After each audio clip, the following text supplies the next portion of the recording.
So the purpose of today's webinar is to basically go and talk about vocal myths, right? And that could be God knows what. We'd love to get loads of input from you guys on vocal myths.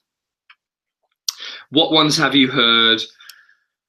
Maybe sometimes we don't know that myths are myths until we start talking about them. So we could actually open the dialogue on absolutely anything, especially those things that seem reasonable but potentially don't get any result from a singer. That could be yourself. Maybe you're a vocal coach who is constantly working on principles that don't seem to get anywhere. Maybe that'll come down to the fact that it's a vocal myth. You know, but in terms of what we're doing today, we can cover little bits and bobs of the article, as we did include quite a few in there. And then whatever comes in from the chat room. Whatever comes flying in the chat room. Yes, then please do put your questions in there. If you'd rather remain anonymous, you know, because you know, I don't know why. Why would you? In case you're a criminal, maybe you've got a criminal record. Maybe you're not supposed to be on the internet. Could be a child. Who knows? Okay. Okay. So please do hit us up with questions. But for now, we can go back to the article a wee bit and talk about that. So the reason why we spoke about myths, well, why did we even pick myths?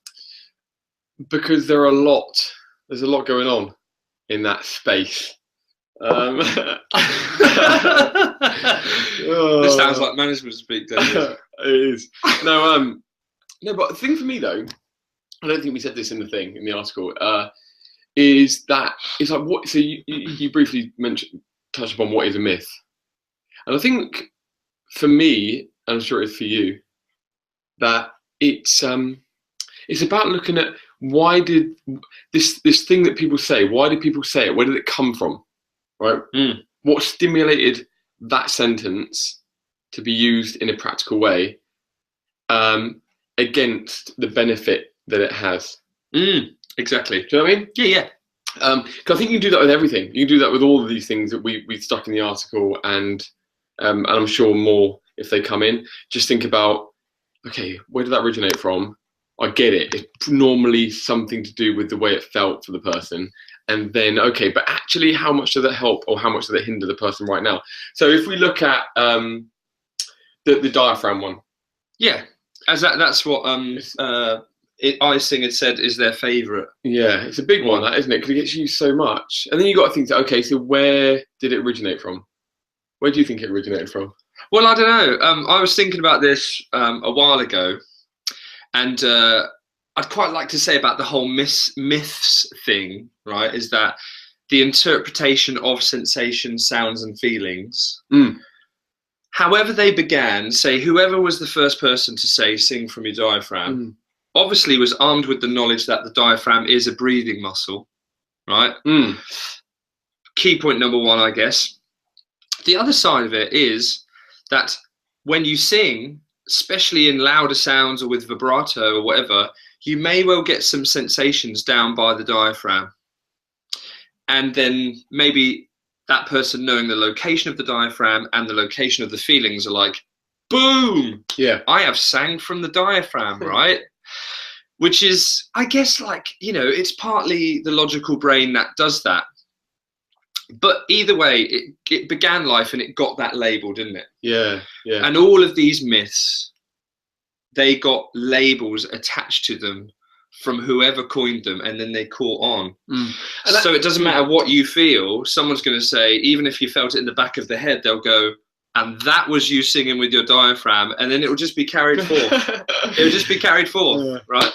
But that's the thing. I missed the point. You know, when you line me up with the why did we talk about myths, I actually forgot why we did it. And that was because no, the reason that is the myth that Steve is actually a professional. Yeah, does not exist. Because it runs in line with everything, with what we think in general, doesn't it? our vision or our thoughts on the whole industry, to be honest with you. Like, let's be honest, like these words, like people hang on to these words, and you know, it's like breathing. You know, I need to work on my breathing is another one. We'll get into them in more depth in a second, but ones like that, the diaphragm and breathing. I had someone the other day message about a lesson, and they hadn't been in for a while, and it was actually for their daughter, right? And they said she's not really up for doing the breathing exercises because she just wants to sing, basically, right? You get that a lot, and I'm like, and I emailed back saying, well, luckily, I'm not really one for the breathing exercises. You know, that isn't my vibe. But we will be vocalizing, just so you know. You know, so it's like because that has benefit, but it's just the breathing thing. It's like, okay, I'm a singer, I'm having lessons, I'm going to do some breathing stuff. And that's a problem. It gets forced into a corner of this is what you should be doing when it's got no worth. I say no worth. I mean, the priority shouldn't be on that, right? Yeah, well, the priority should be on what's going wrong. Yeah.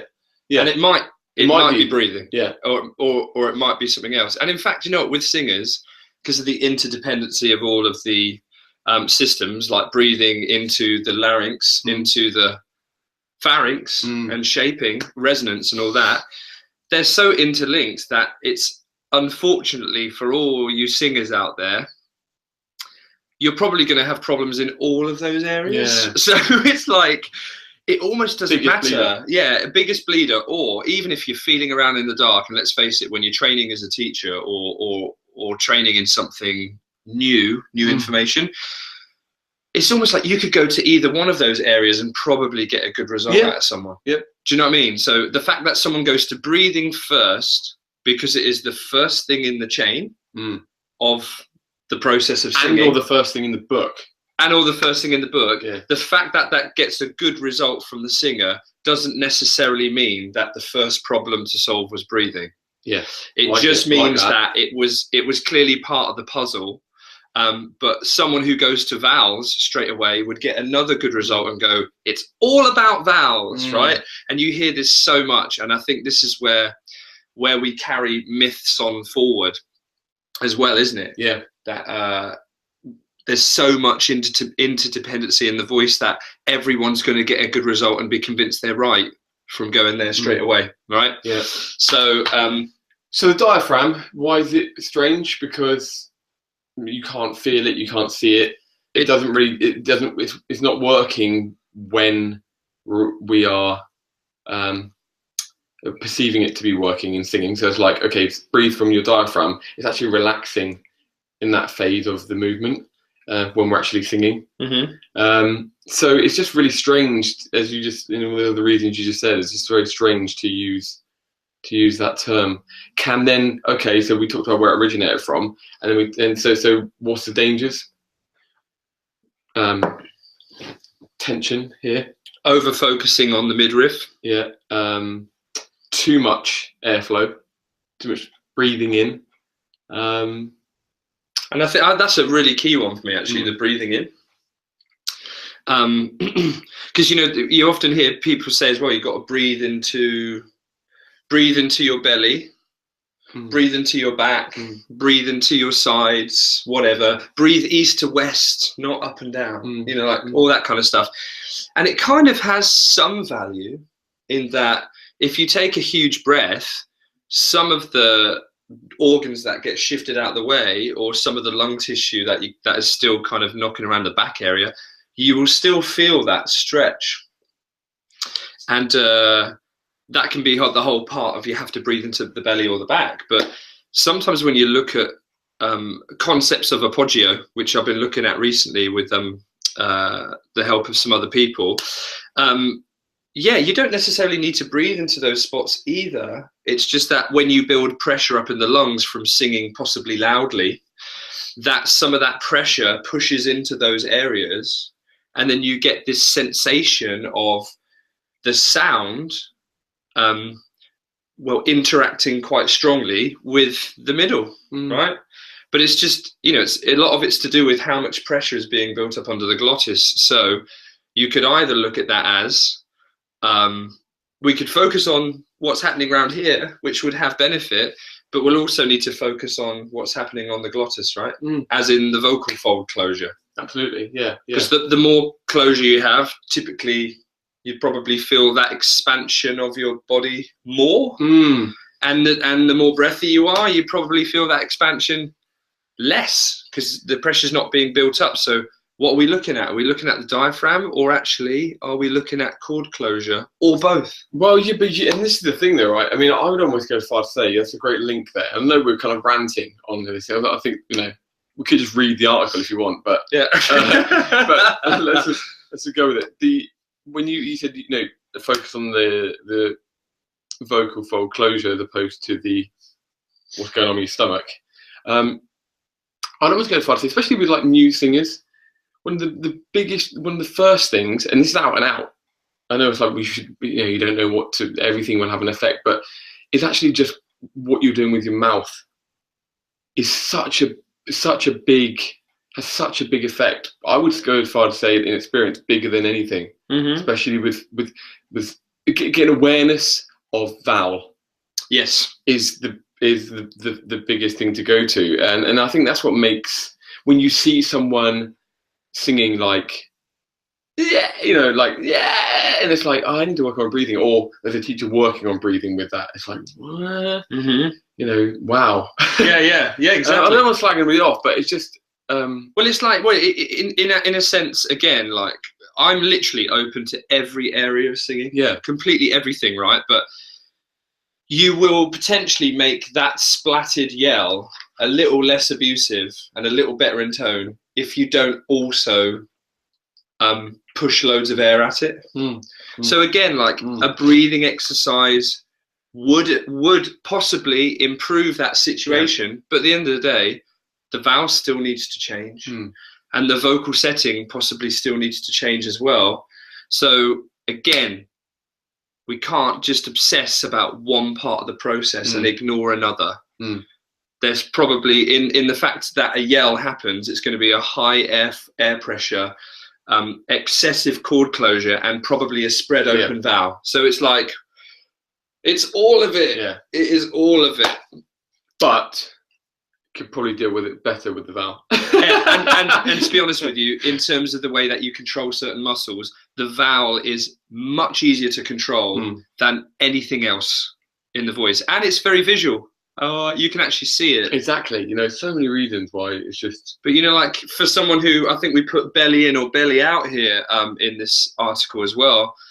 Like, you know, people put their belly in to create high pressure, or they drop their belly out to reduce pressure in the lungs, which is similar to what I said earlier about pressure spreading into other places. But researched quite strongly that there's a muscle inside the body that can better do that exhalatory movement. But until we switch off certain muscles, as in stop using a splatted belly or a pulled in belly, if we don't use excess tension on the belly, then we're likely to encourage a muscle that's much deeper, that has a very difficult mind muscle connection. Like, you just can't go, I'll turn on my transverse abdominis. It's just like bloody hell. It's almost like you have to stop doing other muscles to turn that one on. So it's turning it on going around the houses. It's so difficult. Good luck with that. Yeah. So again, that's why the belly in, belly out thing is not as helpful as some of the deeper exhalatory muscles that we don't necessarily feel very well. Rhiannon! Should we hit it? Yeah. If you hear someone flipping for whichever reason, but is also gasping for breath, snatches breaths in between exercises, which issue would you look at first? Ooh. Do you want to comment? I need to read it again. Sorry. Do you want me to read it slowly in another accent? Please. If you hear someone, what is that? I don't know. It's kind of flipping for whichever reason. I'll stop now. But is also gasping for breath. So they're flipping and gasping for breath, snatches breaths in between exercises. Which issue would you look at first? Holy moly. That's tricky because I want to know when the flipping, is it happening at the same time? How often is the flipping happening in between this?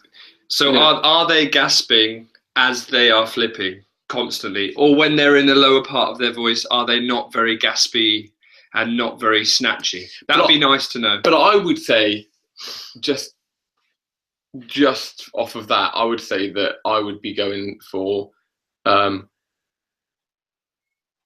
reason why they are snatching breaths and I guess running out of air, as you say there. I'd be going for that, which it almost indicates to me that they would be closure. We need some more vocal fold closure there, because if we've got breathiness, if we're losing air constantly, it's a massive instability in the voice, which will definitely aid the flipping or the non-flipping in future. But it's almost like ground up in the low notes. If we've got that the breathiness going on, I would above a lot of things I would fix that first. But I don't know if that's what you're saying, Rhiannon. Sorry, but if he or she is breathy, then that would be what I'd go for, and that would be stuff like the usual. Like in the low notes, like slamming some 5 tones, getting some and some consonants like G and the na stuff. It's just anything that doesn't sound breathy, basically. Just do lots of that. Yep, and hopefully you can give us a bit more information on the actual scenario, so we could probably change the answer if it's completely different, right? But I think we can talk about one or two in a second, but I think it's worth, for the value of this, to go, all right, so what we kind of said, like it's an open book, but what should people be saying instead? It's kind of like, okay, we're not allowed to say this stuff. Because in fact, like, I mean, there's some teachers that I've worked with at one of the colleges, and we have sometimes they come in and in fact have lessons, and there's a lot of this going on all the time. What, like, inverted commas? Yeah, like mixed voice, like thick fold, thin fold, right? Because no one knows. Everyone's so scared to know what to say anymore. So what should people be saying? I think for me, first up, it's about relating to the whoever you're with at the time, whoever you're working with. It's okay if breathing from the thighs or the knees brings out a good response from them and it means something to them, then use it. Right. Yeah. Just a quick one, Rhiannon. Muscle weakness is still quite vague. So what's the sound as they approach the flip? Is it or is it all the way Is it breathy on the way in and then there's a flip, or is it a yell then a flip? That would be good to know. And breathing badly, what do you mean? Is it like, or I can't think how else you would breathe badly. That's pretty bad breath. Like a constricted in breath, possibly, or as they sing, they're kind of deflating as well, possibly. We want to get to the bottom of this, though, Rhiannon. Yeah, so keep it coming. Keep it coming. Want to help. Twang is nasal. Mega misconception. Yeah. Common. So you say to someone, "Can you give it to me like kind of like this?" And they say, "What, nasal?" You hear that quite a lot. It's like you just kind of just say yes, don't you? Like, do I really want to get into this? Yeah. Like this is like the argument I had this at the service station the other day. This argument. I ordered a low carb breakfast. Right. I said I didn't want mushrooms. Okay. Right. Why not? I don't like mushrooms. Okay. So she gave me the bacon and the eggs, but she put 2 hash browns on in place of the mushrooms. Right, so you didn't listen to the first instruction. Yeah, and she said, I said, what's that? She said, well, you didn't want mushrooms, so I thought you should have something extra. And I'm like, but it's a low carb breakfast. She's like, well, yeah, I just thought you'd like something else. And I'm like, yeah, but wouldn't be much of a low carb breakfast with hash browns. And then she was like, yeah, but you didn't have, and then I thought to myself, I don't know why I'm taking this so far. Yeah, I don't know why I'm taking this. When a good deed goes wrong. Yes, and I'm like, I don't want hash browns. You're like, you're a witch. Get these hash browns off my plate. Like, look, low carb. I'm sure it's obvious. And this is a little bit like the whole twang is nasal issue for me. Like in voice lessons, I can't wait for this. If they give me a twang and it sounds like a twang, so it sounds like this, not this, right? If it sounds like a genuine twang and not nasality, and they call it nasal, I'll just gloss over it. I'll just go, okay, whatever. Yes, nasal, right? But the truth is, it's not nasal. Yeah, it's not a nasal sound. There's no nasality. Like, is it Ginevra in her book? What does she say about it? Well, we know that the resonance is in the throat and the mouth, and there is some resonance that occurs if we go for the French stuff, right? You know, but who, you know, the French stuff. I nearly said, who wants that? They wants that. All right? Yeah, but when we're often looking for that full tone, the tone that everyone's chasing in pop, rock, musical theatre, anything, it's not really that beneficial. What, to have nasality? Yeah. Unless you're some weird character. Yeah. Like whatever, something, I don't know, whatever. There could be some stereotype that was nasality, but so and I think you're right, man. Rhiannon has said, breathy all the way with breath escaping too quickly. So yeah, like Steve said, the chord closure is clearly not there, and would need to be worked on. Massively. So the breath is going to escape so fast that they're just going to feel breathless all the time and not last it to the end of the lines. Can't rule out the fact that they may be blowing too much air to sing as well. So as much as you want to get chord closure on it, maybe if they don't turn the volume down whilst they're doing that, turn the effort down, then it might still be difficult to get a good result. And you know what? I mean, it might even. It's a great question, Rhiannon, because I know you're probably thinking ahead, and the point is like, well, how can they be flipping if they're breathy? But they can, and it doesn't necessarily mean that they're not organising themselves right when they ascend pitch. But the decreasing breathiness, increasing chord closure, may actually increase the flip for a short while, but that's obviously kind of like got to play with it as it goes. But that's often happened to me, where they're like, I've got more intensity.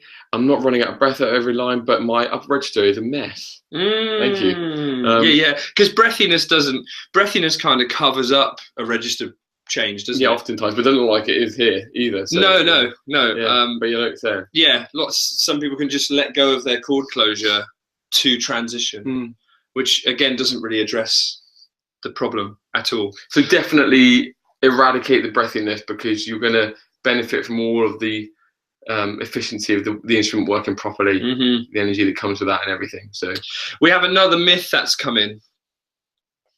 Training your voice will crush your individuality, presumably talking about artists. Oh, I like that. What are your thoughts on that? True.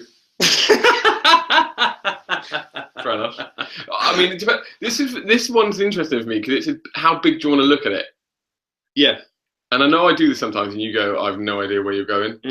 But if you step right out and you think of and you don't accept what's accepted socially as a sound, right?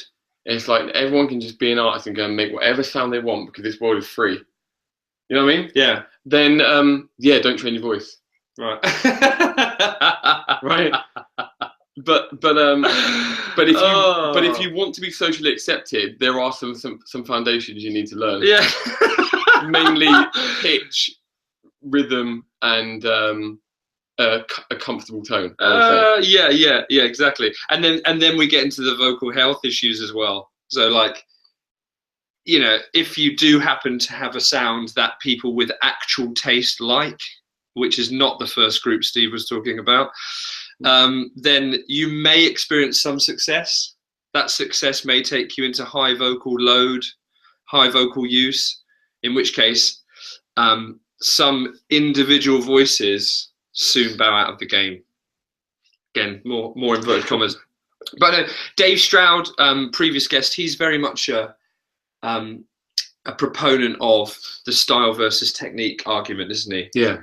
As in, too much technique can work against style, but your voice will be healthy. And too much style can work against technique, where you might sound great, but heavy style on voices often results in a heavy impact as well. Yeah. Do you fully agree with that? Well, I was going to say, I was going to try and pull it up, but I can't remember what the four houses of vocal development are. Vocalize you think? Because I think that's really good, and I don't think enough people. Well, I know all of us don't definitely don't give some of the houses enough time. Meaning, we got 1, technique, 2, style, 3, I think, is an understanding of the voice and everything, and 4 is it business or something? Might have been expression. Whatever it is, we should really figure this out. But I know that there's a very clear kind of like we should be applying our time in like 4 or 5 different areas of the voice and of being a singer. And there's no doubt that if you're 100%, I need to do my exercises every day, and then I can only sing a song if I've sung that note right in exercise. It's like you can see that the balance is swayed probably too far towards technique. I think there's definitely an argument for that. Yes, right? Yeah. When you consider that there's 4 or 5 other areas of being a singer to actually get involved with. So, I mean, it's almost like definitely needed technique, foundation, but there are other things to get involved in. Yeah, and I think the start point of the singer as well is quite relevant. Yeah, like imagine if you took someone who had 2 years on their side, so maybe they're an artist being developed, and they started doing technical training alongside style training, and did them really strongly, right? A lot of technique. So the technique was amazing, because whether you like it or not, like Beyonce is an incredibly technical singer. I don't think anyone would call her boring. No, right? But she has got amazing technique, and it's not a coincidence. The same with Jessie J. Sometimes Jessie J takes style a little bit too far, right? But these are people who've been going at it for absolute years. That's a great point. You know what I mean? They've been going at it for years, and they've been astute enough to make that technique work for them and their voices. However, and I have experienced this with people that I've worked with before, in that if that person actually has only 2 weeks, they have some individuality, but their voice is quite knackered, and they're about to go on some kind of tour or something like that. If you introduce technique at that point, they will lose their individuality, right? Will possibly, most likely, in my opinion, right? And they will feel like that training completely compromises what they're trying to do. And I completely agree with that. But that's why we don't leave it 2 weeks before we go on tour, right? Before we do all that stuff, because the technique can actually live very, very well with style. Yeah. So I think in an ideal world, if we're going from ground up, we would go. I think it's why we are such proponents for technique, is because it's like get that in order first, and then you're good to go. Because, as you said, you don't want to be 2 weeks before and going, I need to sort some stuff out, but I've got this style that everyone likes, and I need to keep that, and I don't want to screw it up. So you don't want to be in that position when you're 25 years old. Equally, you don't want to be in a position where your style that has been cool doesn't support the lifestyle you live. It doesn't support the tour you've got to do, the career that you've got, which you've seen so much more recently, I think. Yes. And so again, there's definitely a shout for more people understanding the voice, training more to live the career like Beyonce. like Jessie J, like Elton John. No. I literally hate Elton John. Okay. Yeah. So actually, this is Stevie Wonder. That's what I should say. Yeah, let's stick to him. Yeah, I don't know why. Yeah. But yeah, so I think ideal world, the guys that are doing it well and having the flexibility and freedom and not dying are the ones that start with technique. Yes. So right on. We could look at a couple more of these in the time we have left. I'm a low singer. Why do we hear that so often? Yeah, because. Or I'm a bass. Yeah. Or something. Because. Or I'm an alto for the ladies. Often get that coming in. I'm an alto. Absolutely definite. Definite. Absolutely positive. But we've got to address register breaks, right? As being part of this. I'm more interested because everyone gets why, I guess everyone gets why people say it. Because they just haven't really dealt with the rest of their voice yet, right? Yeah, and it reduces expectation at the moment of like, oh, I don't sing high. Yeah. Just so you don't judge me. Yeah. When I do go high and it goes really wrong. Yes. Yeah. It's damage limitation in the social situation. Yeah. Right? I'm happy in my 10 notes, right? Yeah. But I'm more interested in how you deal with that conversation. Yeah. When do we say that? What do you say? Well, I think we spoke about this on the podcast before, haven't we? Yeah. Like, listen to you. You sound like Mickey Mouse.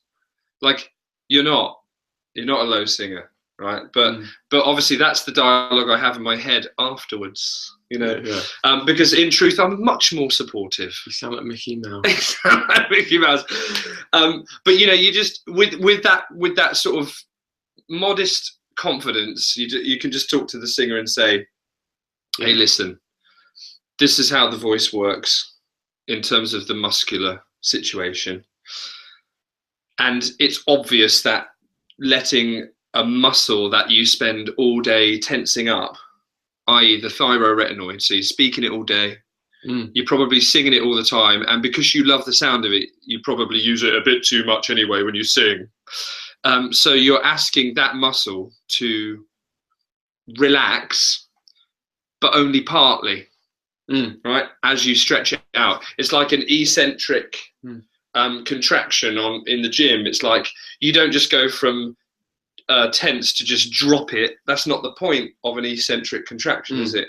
It's that the muscle still is on, but it reduces and reduces and reduces its activity until it reaches a stretch. And for people in their voices, that's very, very hard to do. And that's what we spend almost our whole lives trying to do, isn't it? Lives, totally, yeah. That balance is... And that's why everyone feels like it's just easier if I stay where it is all day, which is tight and contracted. But I want to know how, because just in my experience, this is the hardest thing. It's actually, it's like saying that, because we say that, it's like, if you work on this, it's going to change your voice, and then they get a quick new feeling, it's all good. But we know that, anyone can have massive changes if they train their voice every day, but so few people do it, right? Yeah. But if you're about on June the 1st, 21 days of practice. That's why we're doing. Just so that's why we're doing it, because we are proving that. By the way, if no one knows what we're talking about, on June the 1st on Snapchat, on June the 1st, we are both doing 2 times 20-minute workouts every day using the software Sing Pro, because it's easy to use the software. It's got workouts on there, and you can just pick whatever workout. You can get diagnosed if you want, but you can just pick a workout and just slam it out. And they're great workouts. We're going to do that twice a day for 21 days and see what the result is. And we feel like if anybody wants to join us, we're on Snapchat, and Snapchat's a great thing to connect with. And we just be like, doing it. Who else is doing it? Just to motivate, because that's what it's about.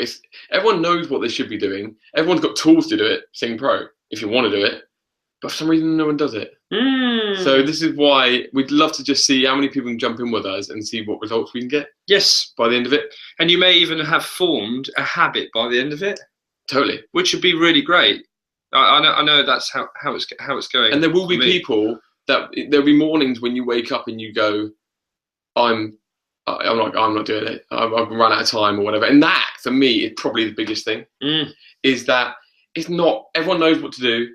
Everyone knows there's only 40 minutes of a 24-hour day, but it's actually this is really not having a go. This is the truth. It's singing's loud. So you've got to prioritize it, and we've got to go, okay, so every day this week I've got to be in the studio earlier, or I've got to be in my car earlier, or you've got to find the environment, and that's going to be the hardest thing with this, I think. Yeah. Is finding the environment. 100%. That's why it's so hard. Because it's not worthwhile practice if you're singing considering someone else in the next room. No. Because you're just going to hold back and do silly things. It's going to be worthless. Nicole, not really a myth, but can contemporary vocal coaches teach classical singers, and what are the main differences? I've always thought they are completely different ways of training the voice, but are they? That's a massive question, Nicole. I think in some way, yes. I've worked with classical singers. They know how to do the style bit. They know how to do the diction bit. I'm just there to help them change the vowels. You know what I mean? Absolutely. Yeah, it comes down to repertoire. Yeah. Because classical teachers are they're not mainly, but they are going to know the rep. And contemporary teachers won't. That's the biggest difference, I would have thought. Yeah. Because, and I think there is a thought that contemporary singers will run more with. And I don't know. I'm just saying. This is just an assumption that this is what people think. But contemporary teachers will run more with science. Will be using newer techniques because the classical teachers are more focused on repertoire. Yeah, and they're also a little bit more. They are a little bit more stuck in the myths. In my opinion, sorry if you're a classical teacher, but classical singing has been around for far longer than contemporary singing. So some of the deep-rooted instructions, exactly, still really, really exist in that world. So yeah, I think as well, yeah. Yeah, the newer guys definitely are focused more on science. So you can almost say if somebody knows how to manipulate the voice, because that's what we're talking about, as you said there, Nicole, you said two completely different ways of training, and yes, that's bang on. So it's about even a contemporary teacher might not know the difference between those settings. So that would be the way in which a contemporary singer could help a classical. But then the repertoire, I mean, I know for me, no chance. Yeah. Sorry about that. And there is obviously there's a relevance to classical singers being able to sing without a mic. So when it comes to resonance, the classical singers have much more of a job to do, which can be a huge challenge. But even in today's game, some of the classical singers are still singing into mics, right? Especially if they're in musical theatre, crossover, legit, that kind of thing. So they have to have better resonance strategies. Some would say that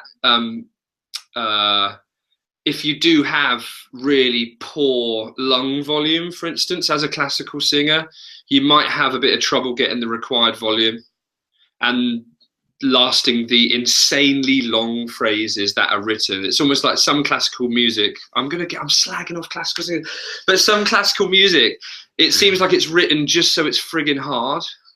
Do you know what I mean? Yeah. Like it's so ornamented and so crazy half the time. It's like, if anything, it can be a little bit wanky. So you need to have amazing props to be able to do some of the songs, a lot of the songs, in fact. So yeah, don't get me wrong, they're different, very, very different. But if we look at some of the vocal chord settings, there's a bigger similarity between classical male singers and contemporary singers of both sexes. Yeah. Because in those two worlds, both camps are using a high level of chest voice production, TA muscle, whatever you want. It's the classical females that are way out there in a different setting altogether, that probably have even more consideration. And obviously between the contemporary and classical, the high larynx to low larynx is one of the clear differences. And the vowel shapes themselves in contemporary, we're typically more spread open, but in classical there's more space rather than on the front, but there's more space round the back in the throat, and the lips typically more rounded. So yeah, there's quite a few differences. But I would say, Nicole, if it's for you and you're thinking, oh, what happens if a classical singer comes in? You know, I just personally, I just always go. Don't get me wrong. Like if I know something classical is coming out, I'm thinking, well, key then. This is not my world. It's not my world. Yeah. So, but I do always just think, and don't get me wrong. Like if we're talking about advanced and repertoire, then it's, you know, let's pass you on to somebody else. But I always start them, you know, classical, rock, pop, whatever. I just think, you're a human. You've got a goal. Let's see what we're working with. Let's go. Do you know what I mean? So that's the approach I have with all that kind of stuff. Because we can often be like, this is classical world. It's really kind of important, and this pop world is not as important. But you know, And you know, there's a myth attached to Nicole's question. That's just reminded me of it. Go on. If you have trained classically, you can sing anything. Have you ever heard that? I haven't actually, but yeah. So yeah, you know, like when someone sings a contemporary song, like I remember hearing someone sing Eva Cassidy once, and I was like, oh, she's really great. What a great singer. She's like, yeah, she trained classically. As if that really matters, right? And the truth is, it doesn't matter. If you listen to a classical female singer try and go and sing some rock, I can guarantee you, not a guarantee. I'm letting my chimp. I will put money. I will. No, my chimp brain is talking on that one. No. Back to the human brain. Yeah, frontal lobes. I've heard many a classical female singer like not be able to pull off contemporary music because the ability to pull off a good speech-like production using the muscles that are the absolute opposite to singing classically, it's actually more often terrible than not, isn't it? Yeah. And you know, when you've sang a certain way for so long, the concept of something else is just so beyond. It's like I don't even get it. I hear it all the time.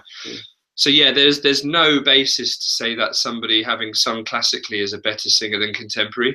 I think it in a lot of ways, singing contemporary without dying, without killing your voice, can often be a little bit of a harder job than singing classically. Oh, do you know what? I mean, I often think and say, and again, shoot me down, but that somebody who sings the top musical theatre songs well will do good at singing pretty much anything. Like they'd be, you know what I mean? Yes. I mean, obviously, again, the traditional classical is a completely different thing, but in the contemporary world, you know, because it just takes such management. And if you're doing 8 shows a week, and you're rattling out the big high notes, but you know, don't get me wrong, I don't want to take it away from opera. I think it's amazing, and to get the amount of power required to sing over an orchestra is a lifelong skill. But if we talk efficiency and everything like that, opera singers don't often sing for 2 hours at a time. Certainly, if you look at cruise ship singers, an opera singer definitely wouldn't be singing for 4 hours a day, and certainly would get loads of breaks in between. It's not like opera gigs are often like every night as well, is it? Every night for 6 months. There's generally a lot more respect given to the opera singer's voice. They probably get massaged as well. Yeah, definitely. Fed grapes. So yeah, it's quite a difficult game being a really good contemporary singer, especially in an aggressive style. And Nicole chips in there. I kind of feel like contemporary singing is more dangerous than classical. It is, and that's why contemporary singers often get rubbished. by the classical world. There's a little bit of a looking down the nose at contemporary singers from some of the classical world, and it's kind of, I'm glad that we're in a transition on that. Yeah. Because that's why I think that a lot of the contemporary teachers look towards science now, because we need more definite ways to save the voices that are out there. Because it is difficult. It is hard with the schedules and the demands of somebody like Adele or whatever, who's literally singing all day, every day, and talking all of the time. Yeah, that's the thing. But we've got this. The problem with the contemporary world, like especially the pop world, is that we've got that transition from the place where everyone can do it. You know, everyone can do karaoke. You know, and that's normally where it starts. Let's be honest, that's where it starts. It starts not just a karaoke, but singing covers. You know, everyone can do a bit. You know, and then you can understand why somebody who studied the art of classical singing for a long time and went through all the grades and everything, and it's just like, that's the side that doesn't give the pop music the level that it should have. But there's so much of it. You're saying, like, I think in a summary, you're saying that the karaoke singers are just bringing down the standard of everyone else. Didn't say that, but I mean, you can. I think that was the gist of it, really. Would you like them all to just train or burn? I knew that was coming. I knew it was going to be something like that when you. Yeah, you guys that do karaoke, just off, would you? Yeah. All right, stop ruining it for the rest of us. Cool. That's all right. I've got the guts to say it for you. It's all right. Anyway, have you guys got any more myth questions? Because I think we're probably just going to wrap it up there, people. Just to rewind, if anybody doesn't know what Snapchat is, then don't worry about it. If you do know what it is, then the app, download the app, and then make your profile. All right. That's preparation from Steve. It's come through on his laptop, to be fair to him. he did switch his phone on silent, so he's not a complete knobhead. Just download the app, make your profile, and then search naked vocalist. Not the naked vocalist. Naked vocalist, one word, isn't it? Yeah. All one word, naked vocalist. Come and find us on there.